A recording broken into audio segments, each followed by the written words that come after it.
Hello there, Maverick currency traders. This is Rob Reinhold. This is the Currency Recap. It is October 18th, and I'm telling you what, we've had a pretty crazy market here. I got to say that Forex hasn't been all that volatile. Crypto has not been all that volatile, but boy, the rest of the markets are going absolutely wild, so let's jump into it. In this video, we're going to go through what happened today. We got a lot to talk about, lots of activity all across the board.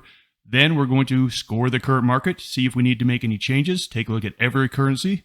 And then, of course, we're always looking to pair up the strongest currencies against the weakest currencies. That's what we do here at Maverick. Disclaimer. This video was created for professional Forex and crypto traders. Maverick Currencies is a proprietary trading firm that employs professional traders around the world. Our traders trade firm capital and keep 70 to 80% of profits they generate. All trades and analysis in this video are for professional traders only.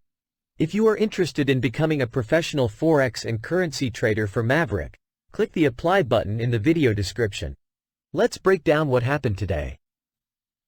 This is where we were 24 hours ago. We had a little bit of strength in Euro, a little bit of strength in Aussie, but Anke talked about watch that dollar and that Swiss franc. They were looking to have a nice pullback. And sure enough, dollar Swiss franc had a very nice day today. This is where we were 24 hours ago. We'll definitely take a look at the changes that happened here. Let's talk about the news of the day because there's really just one news story, and it's the bond market. So I'm going to throw up a couple charts here. And the first one is a monthly chart. So we're going all the way back to 2007. Take a look at the rise we've had. We are at 16-year highs now in bonds. And it really came on the heels of yesterday's very strong retail sales report out of the U.S. That report was spectacular. People are out there spending, and it's going to cause the Fed to probably have to raise rates again in December. At least that's what the market is betting. But on a short term, we are running all the way up to 4.91%. As you can see, the last two times it got up to 4.9%, it backed off pretty hard. We are now closed above that level. I think 5% is likely in our future. And then we did get one other report out of the UK. CPI was a little bit higher than expected, and the pound actually was kind of middle of the road today. We'll take a look at the pound here in just a second. To run down all of the performances for the day, as you can see, Swiss franc was the clear winner, followed by the dollar. And the yen is getting a little bit of a bid based off of risk aversion. What we typically would see in risk aversion is weak Kiwi, weak Aussie, weak CAD, and that's exactly what we saw. So it's very clear here. The currencies of safety, yen, dollar, and Swiss franc, are doing great, and the growth currencies are not doing so great, with the euro and the pound in between. If we take a look at the rest of the markets, this is what I'm talking about. This is just volatility. And take a look at everything. S&P down 1.3%. That's a big move down. The world index, the VT, down 1.5%. Gold surging lately, up 1.4%. That's a really big move in gold. And you've got oil that's been all over the board here, up, down, but it's staying strong in the $90 range. And surprisingly, crypto has just not been very volatile. Typically, crypto is where the most volatility is. And right now, as you can see, it's just dead money. We've continued to say we don't like the cryptos here. This is not the right environment. There's no reason at all to be trading cryptos at this point. Look, there's just no movement going on at the moment. So here's the question. Have we changed our outlook here? We were up to about a -1, and let's just take a look at this chart here, because you can see that over the last 2 days of this week, we've had two green candles where we gapped down and buyers came in. Again, we gapped down, buyers came in, ran it up to the top. We gapped down, buyers came in, ran it up. Today, gapped down, and there was no buying pretty much throughout the whole day.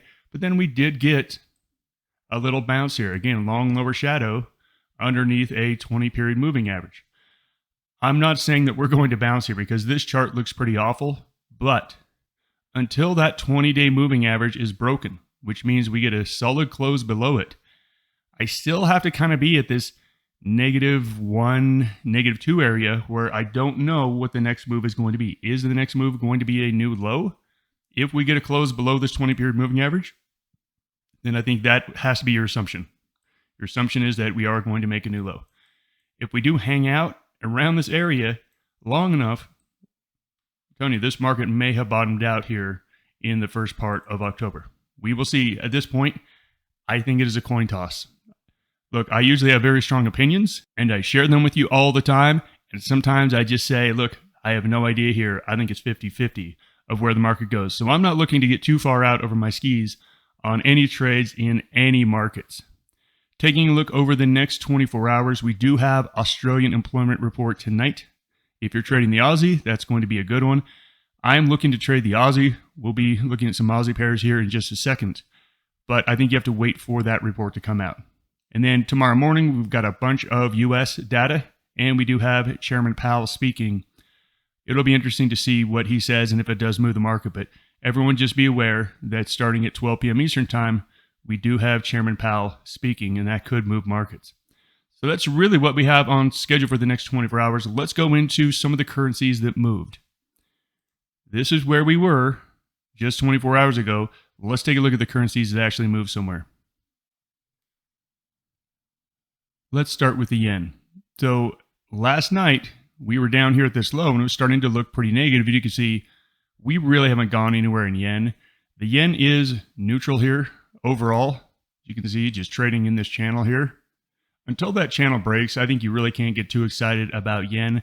Yes, it was -2. Now it's up to like a 0.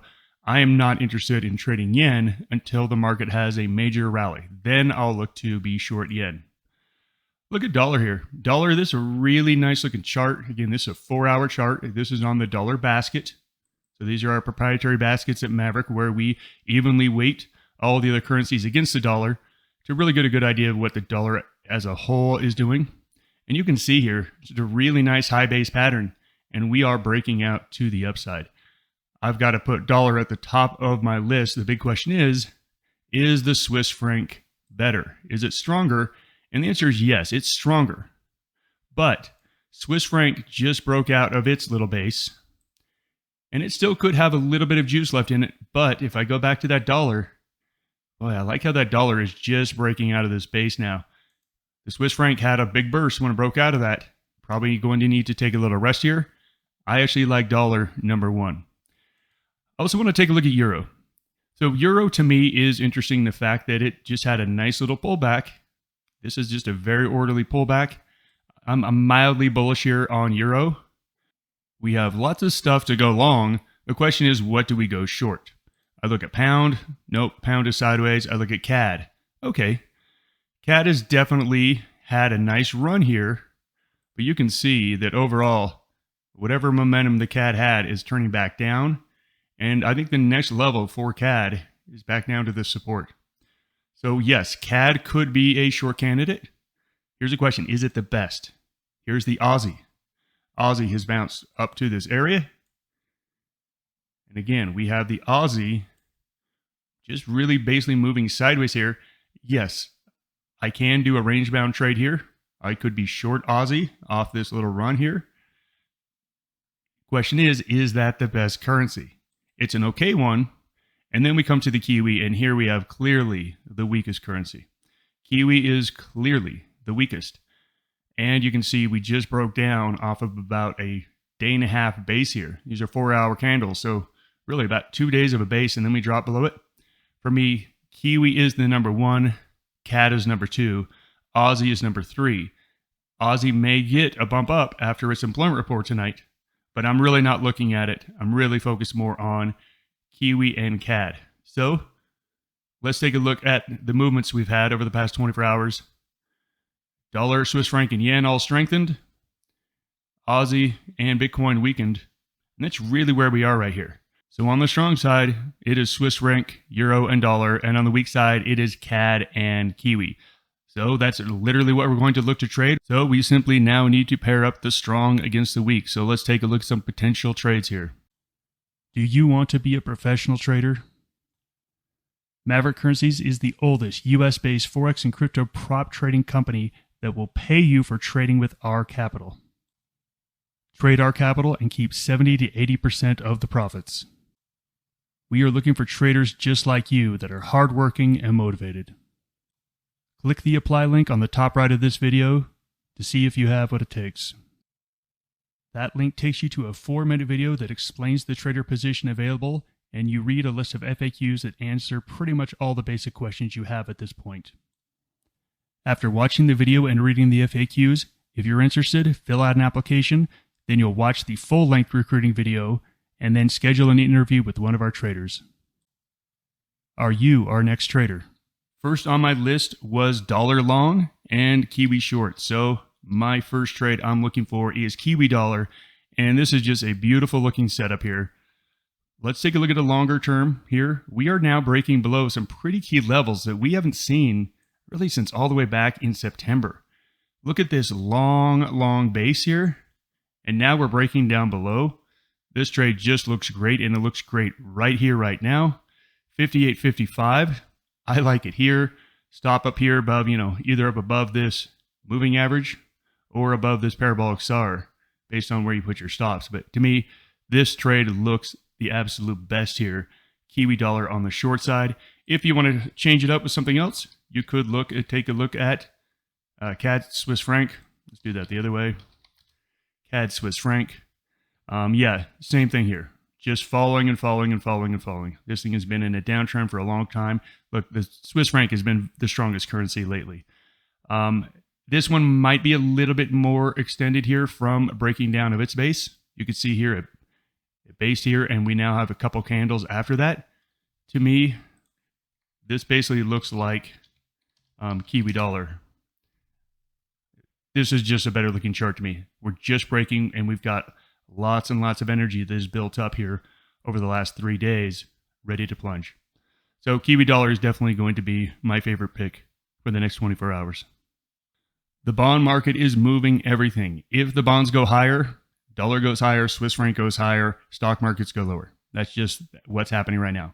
If we do get a break in the bond market, I do like short yen, but we don't look like we're going to get a break in the bond market. So that trade is going to be at least a couple days out here.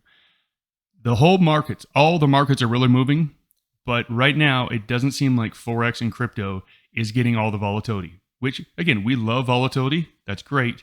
We just have to recognize the market we're in. Right now, all the markets are moving very big except for Forex and crypto. We're getting moderate moves. So until that changes, you have to have reasonable targets, reasonable everything, because we're not getting outsized moves in the currency market. That's the currency recap. Goodbye, everybody.